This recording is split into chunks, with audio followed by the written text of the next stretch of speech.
दोस्तों नमस्कार दोस्तों, जैसा कि आज हम इजराइल, अमेरिका और ईरान के युद्ध की जो आज युद्ध का 21वां दिन रहा, पूरा एनालिसिस इस वीडियो में बताऊंगा। तो आप लोग अगर चैनल पर नए हैं तो चैनल को सब्सक्राइब कर लें, क्योंकि ईरान, इजराइल और अमेरिका के युद्ध का पल पल का अपडेट आपको इस चैनल के माध्यम से दिया जाता है। तो दोस्तों आज हम युद्ध का 21वां दिन है। युद्ध 28 फरवरी से शुरू हुआ, आज 20 मार्च है। लगातार ये युद्ध संघर्ष जारी है इजराइल, अमेरिका और ईरान के बीच, जिसमें इजराइल और अमेरिका ईरान के ऊपर लगातार अटैक कर रहे हैं। ईरान का भी ताबड़तोड़ हमला इजराइल और अमेरिका के ऊपर जारी। तो दोस्तों आज हम इस वीडियो में एनालिसिस करेंगे पूरा। जैसे ये युद्ध चालू हुआ 28 फरवरी से स्टार्ट हुआ, आज 20 मार्च है। 21 दिन हो गए युद्ध के। अभी किसी भी ऐसी स्थिति में युद्ध नहीं पहुंचा है कि कौन जीत रहा है, ईरान जीत रहा है या इजराइल और अमेरिका जीत रहे हैं। अभी किसी की तरफ से कोई सकारात्मक चीज नहीं नजर आई है, बस केवल युद्ध चलता जा रहा है। और ऐसे में अगर ये युद्ध लंबा खिंचा तो बहुत बड़ा सवाल ये है दोस्तों कि ये इसका बाजीगर कौन होगा। हाँ दोस्तों, हम बात कर रहे हैं इसी युद्ध की कि इसका बाजीगर कौन होगा, लास्ट में कौन जीतता है, किसकी विजय होगी, किसकी पराजय होगी, ये बहुत बड़ा सवाल है। लेकिन अभी तक चले 21 दिनों के युद्ध में अभी कोई ना ईरान हारा है, ना ईरान जीता है, ना अमेरिका हारा है, ना अमेरिका जीता है, ना इजराइल हारा है, ना इजराइल जीता है।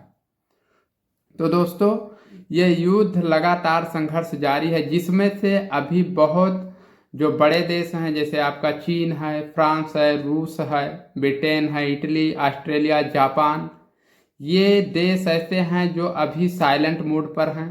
किसी की तरफ इनकी कोई मूविंग नहीं नजर आ रही है। ना ये अमेरिका की मदद कर रहे हैं, ना इजराइल की मदद कर रहे हैं, और ना ही ईरान का मदद कर रहे हैं, और ना ही इन देशों का विरोध कर रहे हैं। चाहे वो ईरान का नहीं विरोध कर रहे हैं, चाहे अमेरिका का नहीं विरोध कर रहे हैं, चाहे इजराइल का नहीं विरोध कर रहे हैं। लेकिन अगर ये साइलेंट मोड पे ऐसे ही बैठे रहे तो ये युद्ध और भयावह होगा। और तीसरे वर्ल्ड वार में अब ज़्यादा टाइम नहीं है। अगर ये युद्ध और 15-20 दिन खींचा तो ये माना जा रहा है कि थर्ड वर्ल्ड वार होना तय है, क्योंकि जो युद्ध चल रहा है उससे पूरी गल्फ कंट्री जितनी हैं, इस्लामिक कंट्री जितनी हैं, वो इस युद्ध के चपेट में आ चुकी हैं। अब ईरान सऊदी पर भी अटैक कर रहा है, कतर पर भी अटैक कर रहा है, यूएई पर भी अटैक कर रहा है, उधर अमेरिका, इजराइल, लेबनान पर अटैक कर रहे हैं। तो पूरा गल्फ एकदम आग का गोला बन चुका है दोस्तों। गल्फ में कोई देश ऐसा नहीं है कि जो इस 21 दिन के चले युद्ध में अछूता रहा हो। स्ट्रेट ऑफ होर्मुज के लिए सबसे ज़्यादा संघर्ष हुआ, जो संघर्ष अभी जारी भी है, जहां से लगभग ईरान अपने ऑयल रिफाइनरी का 20% निर्यात करता है, वो भी प्रभावित हुआ। और खर्ग द्वीप पे जो अमेरिका का अटैक रहा, वो खर्ग द्वीप ईरान के लिए तेल, पेट्रोलियम का वरदान माना जाता है, उस पे अमेरिका ने टारगेट किया।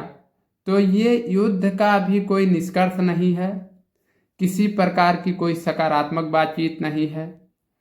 अगर फ्रांस, रूस, चीन ये देश कुछ एक्टिविटी करते हैं तो इस युद्ध का कुछ सकारात्मक रूप देखने को मिलेगा। वहीं बीच में रूस के राष्ट्रपति व्लादिमीर पुतिन ने अमेरिका के राष्ट्रपति ट्रंप से बातचीत भी किया था। ट्रंप ने एक प्रेस कॉन्फ्रेंस में ये भी बताया था कि पुतिन से हमारी सकारात्मक बातचीत हुई है और हमें आशा है कि ईरान बहुत जल्द ही सरेंडर कर देगा। लेकिन ईरान किसी भी ऐसे मूड में नहीं है कि वो युद्ध को सरेंडर करे। ईरान की तरफ से जो बयानबाजी आती है उसमें वो कह रहे हैं कि हम लगातार युद्ध लड़ने के लिए सक्षम हैं। जो हमारे नुकसान हुए हैं, जितने लोग हमारे डिफेंस के मारे गए हैं, जितने बड़े चीयर लीडर मारे गए हैं, उनका बदला हम अमेरिका और इजराइल से जरूर लेंगे। और न्यूक्लियर युद्ध भी आगे देखने को मिल सकता है, क्योंकि अगर अमेरिका, इजराइल ईरान पे लगातार हमले करते जाएंगे, ईरान इस समय पूर्ण रूप से अकेला पड़ गया है।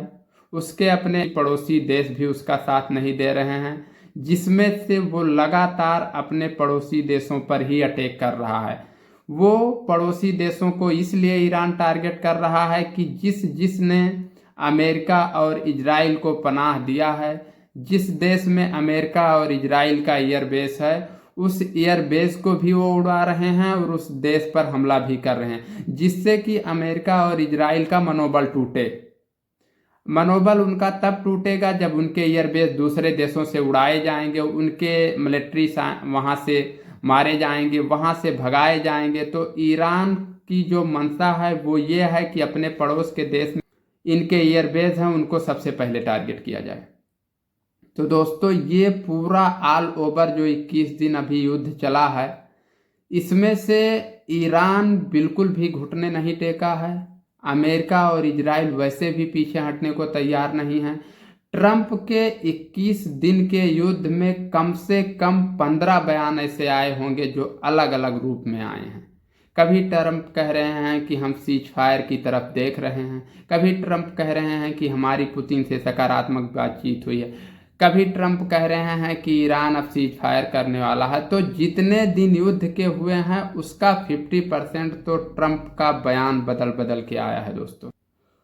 तो हमें नहीं लगता है कि ये युद्ध इतना जल्दी थमेगा। और इस युद्ध में जो सबसे ज़्यादा टारगेट किया जा रहा है वो ऑयल रिफाइनरी, बड़े बड़े गैस प्लांट, बड़े बड़े तेल के टैंकर, बड़ी बड़ी तेल की जहाज़ें, उनको टारगेट किया जा रहा है, जिसमें आने वाले समय में पूरी दुनिया में तेल, पेट्रोलियम और ईंधन की सबसे बड़ी कमी होने वाली है। इस पे कोई डाउट नहीं है। सबसे ज़्यादा जो इस युद्ध में नुकसान पहुंचाया जा रहा है दोस्तों, वो तेल, पेट्रोलियम और गैस को, क्योंकि ईरान एक ऐसा देश है जहां तेल, ईंधन, पेट्रोलियम, गैस, इसकी भंडार क्षमता बहुत ज़्यादा है दोस्तों।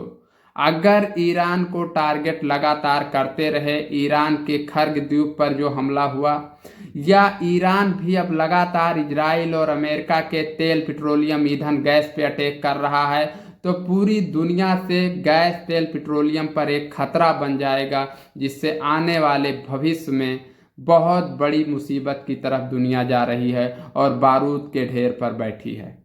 क्या इसके जिम्मेदार ट्रंप हैं? इजराइल के प्रधानमंत्री बेंजामिन नेतन्याहू हैं।